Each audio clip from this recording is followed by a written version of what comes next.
Good afternoon, everyone. Today I am going to start a demonstration of hydraulic power steering system with rack and pinion steering gear set. Before starting the demonstration of hydraulic power steering system, we will talk about the water steering system and about the manual rack and pinion type of steering system. Steering system is a type of system in which components and linkages will allow the vehicle to follow the desired path or desired course and to allow the driver to guide their vehicle. Steering system also convert the rotational movement of the steering wheel to the swaying motion or angular motion of the front road wheels. It multiplies the effort of the driver which is applied on the steering wheel, and it provides the directional stability of the vehicle. Now, this is a model of rack and pinion type of a steering system. It is a manual steering system in which these are the linkages of the steering system. In this system, this is the steering wheel. यह steering wheel है जो steering shaft से connected है. इस steering shaft के ऊपर ये जो पार्ट आपको दिख रहा है ये steering column है. steering shaft कनेक्ट है यूनिवर्सल जॉइंट के थ्रू एक पिनियन गियर से, और ये पिनियन गियर अटैच है एक रैक से. पिनियन गियर के टिप रैक के टिप से मैच्ड होते हैं. जब पिनियन गियर मूव करता है तो वो रैक को अपने साथ मूव कराता है, जैसा कि आप इस इमेज में देख रहे हैं. ये जो रैक है ये टाई रॉड से कनेक्टेड है. These are the two tie rods. ये लेफ्ट साइड का टाई रॉड है, ये राइट साइड टाई रॉड.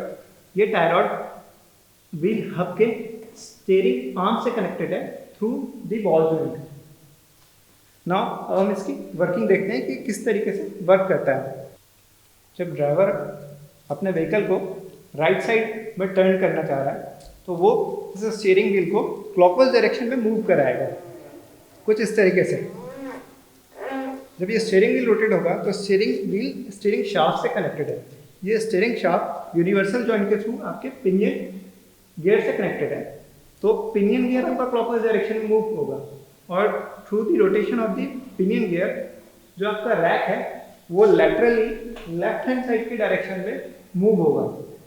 और रैक के इस तरीके के मूवमेंट से लेफ्ट की तरफ आपका टाई रॉड को ये रैक पुश करेगा. थ्रू दिस टाई रॉड जो आपका व्हील हब है इस स्टीयरिंग आर्म के थ्रू इस तरीके से राइट साइड में टर्न होगा. ऐसे अगर ड्राइवर अपने व्हीकल को लेफ्ट हैंड साइड पे टर्न करना चाह रहा है तो वो अपने स्टीयरिंग व्हील को लेफ्ट की तरफ मूव कराता है. कुछ इस तरीके से एंटी क्लॉकवाइज डायरेक्शन मूव कराएगा. इस स्टीयरिंग व्हील के एंटी क्लॉकवाइज मोशन से जो आपका पिनियन गियर है वो भी एंटी क्लॉकवाइज डायरेक्शन में रोटेट करता है, और उसके रोटेशन से जो आपका रैक है वो राइट साइड की डायरेक्शन पे मूव होगा, लेटरली मूव होगा कुछ इस तरीके से. और इस रैक के राइट साइड की तरफ मूवमेंट्स है जो आपका टाई रॉड है ये इस व्हील हब को मूव कराएगा टुवर्ड्स लेफ्ट डायरेक्शन, और जो आपके रोड व्हील्स हैं वो लेफ्ट डायरेक्शन में टर्न होंगे, स्टीयर होंगे, रिजल्टिंग जो आपका व्हीकल है वो लेफ्ट की तरफ मूव करेगा. ये रैक एंड पिनियन सिस्टम जो है इसकी वर्किंग बहुत ईजी है और ये most commonly used steering system है. इंडिया में सबसे ज़्यादा इसी का यूज़ होता है. मोस्ट ऑफ द व्हीकल्स में आपको ये स्टीयरिंग सिस्टम देखने के लिए मिलेगा. Rack and pinion type steering system. यहाँ पे जो रैक एंड पिनियन सिस्टम है वो एक प्रकार का स्टीयरिंग गियर बॉक्स है जिसके थ्रू हमारा जो ये स्टीयरिंग व्हील है ये यहाँ पे रोटेशनल मूव कर रहा है. एंड इसके रोटेशनल मूवमेंट से यहाँ पे रैक का जो लैटरल मूवमेंट मिल रहा है वो इस rack and pinion steering gear box के थ्रू मिल रहा है. हम स्टीयरिंग गियर बॉक्स के बेसिस पे क्लासीफाई कर सकते हैं different types of steering system. ठीक है, फॉर एग्जांपल जैसे ये rack and pinion type of steering system है, worm and sector type, worm and wheel type and cam and type के भी स्टीयरिंग गियर बॉक्स यूज होते हैं स्टीयरिंग सिस्टम के लिए. ये आपका हाइड्रोलिक पावर स्टीयरिंग है with rack and pinion gear box. हम इसके लिंकेजेस के बारे में देखते हैं। ये स्टीयरिंग व्हील है, ठीक है। स्टीयरिंग व्हील कनेक्ट है आपके स्टीयरिंग शाफ्ट से। स्टीयरिंग शाफ्ट कवर्ड है आपके स्टीयरिंग कॉलम से। ये स्टीयरिंग शाफ्ट कनेक्ट है एक कंट्रोल यूनिट से। इस कंट्रोल यूनिट के अंदर एक स्पूल बॉल है, वो स्पूल बॉल कंट्रोल होता है आपके स्टीयरिंग शाफ्ट से। और स्टीयरिंग शाफ्ट के एंड में यहाँ पर इस सेंटर में अंदर एक पिनियन गियर है। वो पिनियन गियर अटैच है एक रैक से, ओपन गियर रैक से अटैच है। यहाँ पर ये जो लाइंस आपको दिख रही हैं ये हाई प्रेशर लाइंस हैं। दो इनमें से हाई प्रेशर लाइन है और दो लो प्रेशर लाइन है। यहाँ पर ये बूट कवर है, रबर बूट कवर। इसके अंदर आपका रैक है, वो रैक अटैच है इन दो टाई रॉड से। ये टाई रॉड कनेक्ट है आपके स्टीयरिंग आर्म से थ्रू दी बॉल जॉइंट्स। यहाँ पर जो रैक है वो आपके एक पिस्टन से कनेक्टेड है। जो लेफ्ट साइड में आप जो पोर्शन देख रहे हैं वो पोर्शन आपका एक बूस्टर सिलेंडर है और you can say a power cylinder.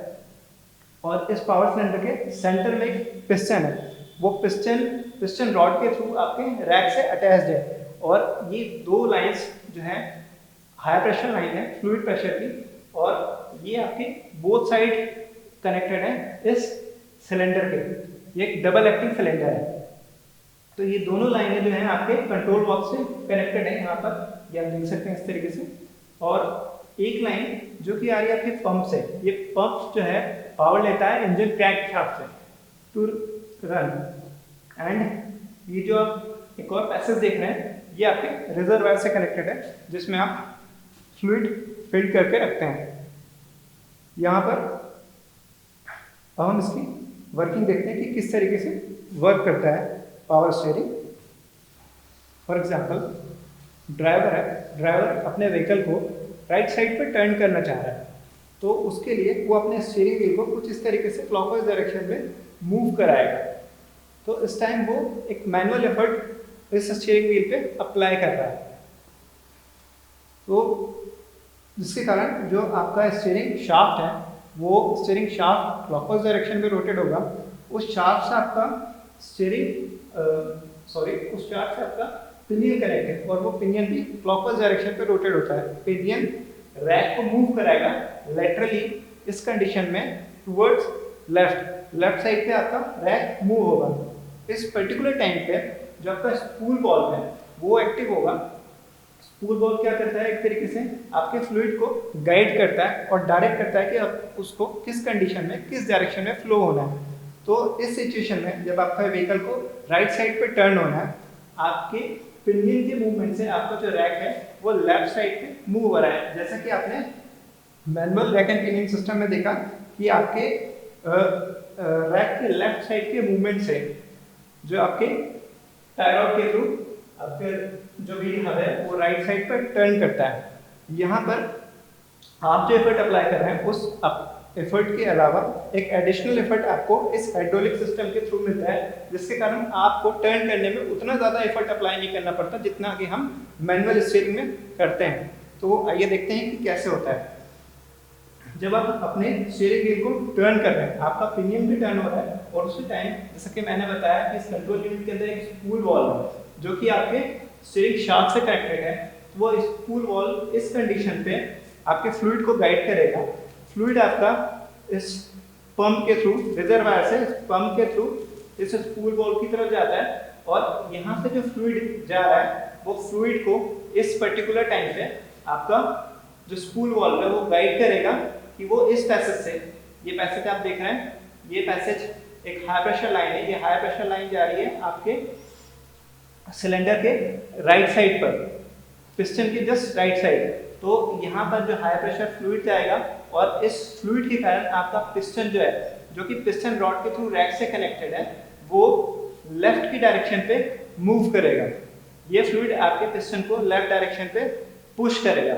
इस पर्टिकुलर टाइम पे जो फ्लूइड ऑलरेडी लेफ्ट साइड के चैम्बर में, सिलेंडर के लेफ्ट साइड के चैम्बर में ऑलरेडी फिल्ड है, वो फ्लूइड इस लाइन से इस कंडीशन पे यहाँ पे जो ये जो लाइन है, इस लाइन के थ्रू वो फ्लूइड वापस जाएगा कहाँ, स्पूल वॉल की तरफ, और स्पूल वॉल उसको गाइड करेगा वापस से कहाँ, रिजर्वायर की तरफ जाने में। ठीक है, तो आपने जो एफर्ट अप्लाइड किया है यहाँ पे अपने व्हीकल को राइट साइड पे टर्न करने के लिए, उसके साथ में आपको एक एडिशनल एफर्ट मिल रहा है इस हाइड्रोलिक सिस्टम के थ्रू। जो आपका पिस्टन है, पिस्टन रॉड के थ्रू जो रैक से कनेक्टेड है, तो आप मैनुअली भी उस रैक को मूव करा रहे हैं पिनियन के थ्रू, और आपका जो पिस्टन है वो भी उसको सेम डायरेक्शन में मूव कर रहा है। तो इस तरीके से आप जो एफर्ट लगा रहे हैं उसके अलावा आपको एक एडिशनल एफर्ट मिलेगा और आपको ईज हो जाएगा अपने व्हीकल को टर्न करने। अब अगर ड्राइवर को लेफ्ट हैंड साइड पे टर्न करना है तो उस कंडीशन पे वो अपने स्टीयरिंग व्हील को इस तरीके से एंटी क्लॉकवाइज डायरेक्शन पे रोटेट कराएगा, जिसके थ्रू आपका पिनियन जो है वो एंटी क्लॉकवाइज डायरेक्शन में रोटेट होगा। पिनियन की टिप आपके रैक के टिप से मैच्ड है, और उस पिनियन के थ्रू जो रैक है आपका राइट डायरेक्शन पे मूव करेगा कुछ इस तरीके से।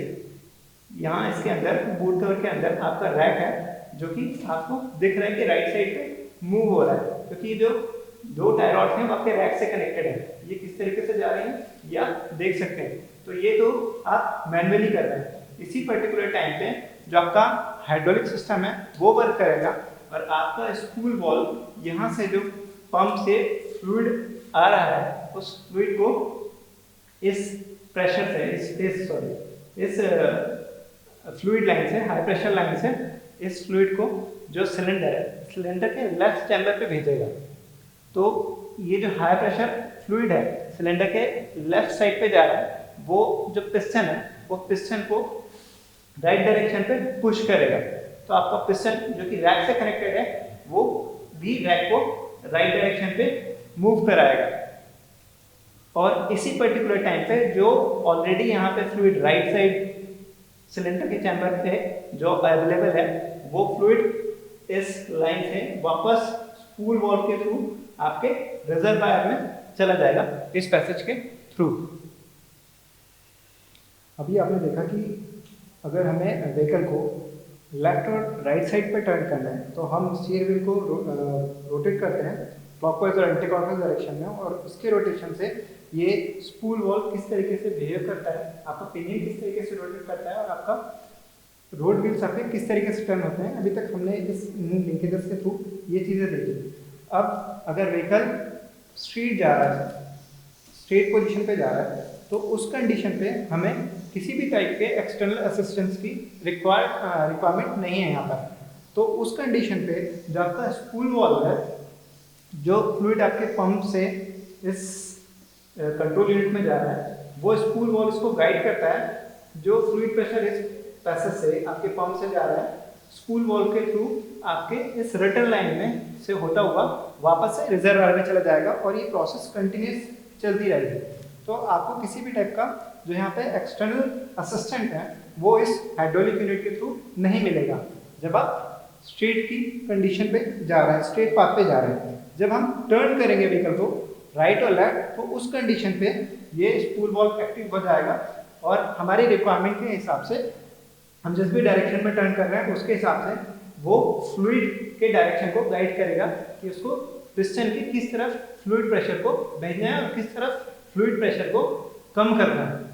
अभी आपने देखा कि इस किस हाइड्रोलिक सिस्टम किस तरीके से वर्क कर रहा है, और जो एफर्ट ड्राइवर अप्लाई कर रहा है स्टीयरिंग व्हील पर, उसके अलावा जो हमें एक्स्ट्रा जो एफर्ट मिल रहा है वो हमारे एफर्ट को और ड्राइवर के एफर्ट को कम करता है। तो इस तरीके से जो हमारा स्टीयरिंग सिस्टम का परफॉर्मेंस है वो परफॉर्मेंस बढ़ जाता है, और हम इजीली लो स्पीड पे और रेस्ट की कंडीशन पे भी अपने व्हीकल को स्टीयर कर सकते हैं। जैसा कि हम लोग जानते हैं कि अगर हम एक पर्टिकुलर स्पीड लिमिट से एक्सीड कर रहे हैं या उसके ऊपर चल रहे हैं, फॉर एग्जांपल अबव 40 और 50, तो उस टाइम पे जब हम मैनुअल स्टीयरिंग सिस्टम में भी व्हीकल को स्टीयर करते हैं तो हमें उतना एफर्ट नहीं लगाना पड़ता जितना एफर्ट हम लो स्पीड पे लगा रहे हैं। तो पावर स्टीयरिंग के केस में भी ये होता है कि जब हम एक स्पीड से हायर जा रहे हैं तो उस पर्टिकुलर स्पीड रेंज पे हमें उतने एक्सटर्नल असिस्टेंस की रिक्वायर्ड रिक्वायरमेंट नहीं होती जितनी कि हमें लो स्पीड में होती है। तो उस कंडीशन पे कंट्रोल वॉल्व किस तरीके से बिहेव करता है, उस टाइम हमें इस हाइड्रोलिक सिस्टम के थ्रू इतना असिस्टेंस नहीं मिल रहा होता। तो ये कैसे होता है वो देखते हैं हम। यहाँ पे मैंने आपको बताया था स्टार्टिंग में कि जो आपका स्टीयरिंग शाफ्ट है, वो स्टीयरिंग शाफ्ट इस कंट्रोल यूनिट के अंदर जो स्पूल वॉल्व है उससे कनेक्ट होता हुआ आपके पिनियन गियर से कनेक्ट है। जो आपका स्टीयरिंग शाफ्ट है यहाँ पर वो एक टॉर्शनल शाफ्ट की तरह बिहेव करता है। जब हम इस स्टीयरिंग व्हील पर एक लिमिट से ज़्यादा लोड अप्लाई करते हैं तो वो उस पर्टिकुलर लिमिट, फॉर एग्जांपल के लिए हम इसमें जैसे 1 kg है, 1 kg से ज़्यादा का लोड अप्लाई करेंगे स्टीयरिंग व्हील पर, तो उस कंडीशन पे जो टॉर्क अप्लाई होगा आपके इस स्टीयरिंग शाफ्ट और टॉर्शनल शाफ्ट पे, तो उस पर्टिकुलर कंडीशन पे उस लोड की कंडीशन, तो उस लोड के हिसाब से जो यहाँ पे टॉर्क जनरेट हो रहा है उसके बेसिस पे आपका ये कंट्रोल वॉल्व जो है एक्टिवेट होता है और तभी ये सिस्टम वर्क करता है। तो ये जो आपका हाइड्रोलिक पावर स्टीयरिंग सिस्टम है, इसका सबसे बड़ा एडवांटेज ये है कि हमें जो है लो स्पीड पर या फिर रेस्ट की कंडीशन पे हम जब अपने व्हीकल को रेस्ट की कंडीशन से मोशन पे लेके आते हैं तो उस टाइम हमें जो एफर्ट अप्लाई करना पड़ता है स्टीयरिंग व्हील पे, वो एफर्ट का अमाउंट हमारा रिड्यूस हो जाता है इस हाइड्रोलिक सिस्टम के थ्रू। तो ये इसका सबसे बड़ा एडवांटेज है यहाँ पर। अब अगर किसी ऐसे सिचुएशन में कि अगर आपका ये हाइड्रोलिक सिस्टम, ऐसी कोई सिचुएशन आ रही है कि आपका ये हाइड्रोलिक सिस्टम प्रॉपर वर्क नहीं कर रहा या फिर इसमें कहीं पे कोई लीकेज आ गया है, किसी भी पॉइंट पे कोई लीकेज आ गया, तो उस कंडीशन पे आपका जो हाइड्रोलिक सिस्टम है वो वर्क नहीं करेगा, बट आपका जो मैनुअल स्टीयरिंग है वो आपका काम करेगा। तो आपका इस सिस्टम में स्टीयरिंग जो है फेल नहीं होगा। अगर आपका हाइड्रोलिक सिस्टम वर्क नहीं भी कर रहा है तो आप मैनुअली अपने व्हीकल को स्टीयर कर सकते हो। तो ये आपका एक और एडवांटेज है इस सिस्टम का। तो अभी हमने इसके एडवांटेजेस देखे। इसका एक डिसएडवांटेज ये है कि जब तक आप अपने व्हीकल को स्टार्ट नहीं करेंगे, जब तक आपका इंजन चालू नहीं होगा तब तक ये सिस्टम वर्क नहीं करता, क्योंकि ये जो पंप है ये पावर ले रहा है आपके इंजन से। जब तक आपका इंजन वर्किंग कंडीशन पे नहीं है, आपका क्रैंकशाफ्ट रोटेट नहीं हो रहा है, तब तक ये पंप रोटेट नहीं होगा, ये पंप नहीं चलेगा और इस पंप के थ्रू ये हाइड्रोलिक सिस्टम वर्क नहीं करेगा। तो ये एक इसका डिसएडवांटेज है। और एक इसका डिसएडवांटेज ये है कि जब हमें इस एक्सटर्नल असिस्टेंस की रिक्वायरमेंट नहीं है, उस कंडीशन पे भी ये पंप कंटिन्यूस रनिंग कंडीशन पे होता है। तो अब जो इससे नेक्स्ट जनरेशन के जो सिस्टम आ रहे हैं उसमें हम जिसमें ECU यूज़ करते हैं, तो ECU और एक सेंसर हम यहाँ इसमें भी लगा देते हैं। तो जब भी हमें इस सिस्टम की रिक्वायरमेंट होती है तो ECU सेंसर्स के थ्रू इस रिक्वायरमेंट को लेता है और उसके बेसिस पे ही इस पूरे सिस्टम को एक्टिवेट करता है। अदरवाइज ये सिस्टम हर टाइम एक्टिव नहीं रहता। इसके अलावा अब जो है हम इलेक्ट्रिक स्टीयरिंग भी देखते हैं। उस इलेक्ट्रिक स्टीयरिंग सिस्टम में इस हाइड्रोलिक सिस्टम की जगह हम एक इलेक्ट्रिक मोटर यूज़ करते हैं और इलेक्ट्रिक मोटर के थ्रू और ये जो वेरियस टाइप के जो लिंकेज हैं इनके थ्रू अपने व्हीकल को स्टीयर करते हैं। वो हमारा इलेक्ट्रिकली असिस्टेड स्टीयरिंग सिस्टम है। तो अभी आपने देखा कि manual rack and pinion system किस तरीके से वर्क करता है और जो आपका हाइड्रोलिक पावर स्टीयरिंग सिस्टम है with rack and pinion gearbox वो किस तरीके से वर्क करता है। अब मैं आपको सजेस्ट करना चाहूँगा कि इसके अलावा आप स्टूडेंट्स जो हमारा इलेक्ट्रिकल स्टीयरिंग है आप उसको पढ़ें, क्योंकि आपका जो एक्सटर्नल है वो आपसे इसके रिगार्डिंग क्वेश्चन कर सकते हैं। ठीक है, आप इस पॉइंट पे भी ध्यान दें कि इसमें किस किस तरीके के फेलियर आपको मिल सकते हैं। फॉर एग्जांपल के लिए कि अगर आपका स्टीयरिंग मैनुअल स्टीयरिंग के केस में अगर प्रॉपर वर्क नहीं कर रहा है तो कहाँ कहाँ पे दिक्कत हो सकती है। तो उस केस में आपको कहाँ चेक करना है। जैसे मैं आपको बताऊँ कि अगर हमारा मैनुअल स्टीयरिंग है और आपको प्रॉपर स्टीयरिंग नहीं मिल रहा है तो आप ये चेक करें कि जो आपके बॉल जॉइंट्स हैं उन बॉल जॉइंट्स में वियर एंड टियर तो नहीं हो गया, वहाँ कहीं प्ले तो नहीं आ रहा है। ऐसी एग्जांपल के लिए आपका अगर हाइड्रोलिक सिस्टम है, हाइड्रोलिक पावर स्टीयरिंग सिस्टम है और यहाँ पे आपको उतना एफर्ट हाइड्रोलिक यूनिट के थ्रू नहीं मिल रहा है जितनी आपकी रिक्वायरमेंट है, तो आप उसमें देखिए कि कहीं इसमें कोई लीकेज तो नहीं है, फ्लूइड प्रेशर कहीं लैग तो नहीं कर रहा। इस तरीके की चीज़ें आप इसके बारे में और जानें और इनके बारे में पढ़ें। और ये जो हमने कवर किया है अभी, ये ranking pinion type steering system है। यहाँ जो बेसिकली हमने जो पावर स्टीयरिंग सिस्टम देखा है वो एक लिंकेज टाइप पावर स्टीयरिंग था। इसके अलावा एक integral type of power steering system भी है, एक टाइप है, आप उसको भी पढ़ें क्योंकि क्वेश्चंस स्टीयरिंग सिस्टम के अंदर उस पर भी हो सकते हैं। और जो हमारे पास various types of gear box available हैं, आप उनके बारे में भी थोड़ी स्टडी करें। Okay, thank you.